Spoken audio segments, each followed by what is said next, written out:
Il est 6h30 du matin, il fait très froid, moins 3 degrés. Nous sommes à Fort-Calquier pour ce dernier numéro sur la route des senteurs et des saveurs. Nous allons commencer par prendre un bon petit déjeuner parce qu'aujourd'hui nous attend une aventure un peu spéciale. Nous allons voler en montgolfière au-dessus de ce paysage provençal. Ouais, tu peux envoyer. Ouais. Ça, on y va.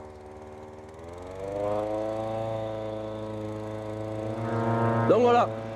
C'est incroyable. Là, le ballon, il commence à... Vous avez vu, il prend une forme assez rapide. Et donc là, vous êtes au cœur du ballon. Donc ça fait quand même du volume. Mais au moins, vous voyez à quoi cela ressemble de l'intérieur. On va y le voir quand on sera dessous. Mais ça fait toujours impressionnant de pouvoir rentrer à l'intérieur comme ça.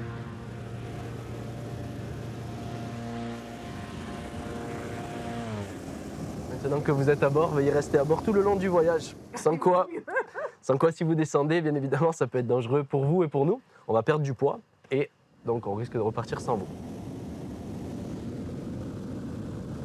Mika, est-ce que quand on décolle comme ça, vous avez une idée d'où on va ou c'est le ballon qui fait sa vie comme il a envie? Alors, bien évidemment, oui, le ballon, lui, on est au gré du vent. On va prendre la vitesse, la direction du vent, comme je vous disais. Mais en fonction des couches d'altitude, on a des prévisions qui nous ont été données. On les étudie la veille, le matin même aussi, pour voir si elles n'ont pas changé. Et elles nous donnent des directions. Et donc, on va se caler, si on peut dire, dans ces altitudes-là, pour justement se déplacer à droite ou à gauche. Là, aujourd'hui, on va y aller doucement et on va prendre un flux qui devrait nous amener sur la droite, là, avec un léger nord-est, et qui nous amène sur les petits villages qui sont un peu plus à droite. Arnaud, c'est un premier vol, alors les impressions? Les impressions, il y a un peu d'appréhension avant le décollage automatiquement. On prend de l'altitude sans savoir vraiment comment ça va se passer. Le décollage très doux, très agréable.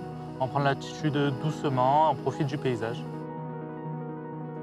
On va prendre encore un petit peu d'altitude, mais effectivement, on a une vue à 360. On a la vue sur les petits villages, le village de Man, Saint-Michel-l'Observatoire, Fort-Calquier, le village de Dauphin, Saint-Même, et un peu plus loin, on a Rayanne, là-bas, dans tout le fond, et la montagne du Luberon.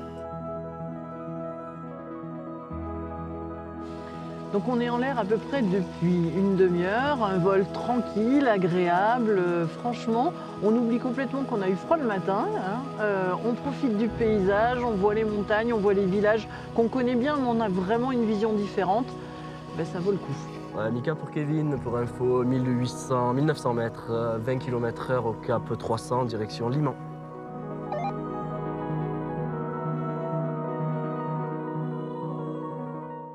Pour avoir fait preuve de courage et de sang-froid ce matin, eh bien, je vais vous remettre un certificat de vol. Il est valable comme votre licence de pilote. Donc dès demain, vous pouvez piloter. Vous avez vu, c'est très facile. On chauffe, ça monte, on refroidit, ça descend. Clairement, c'est facile.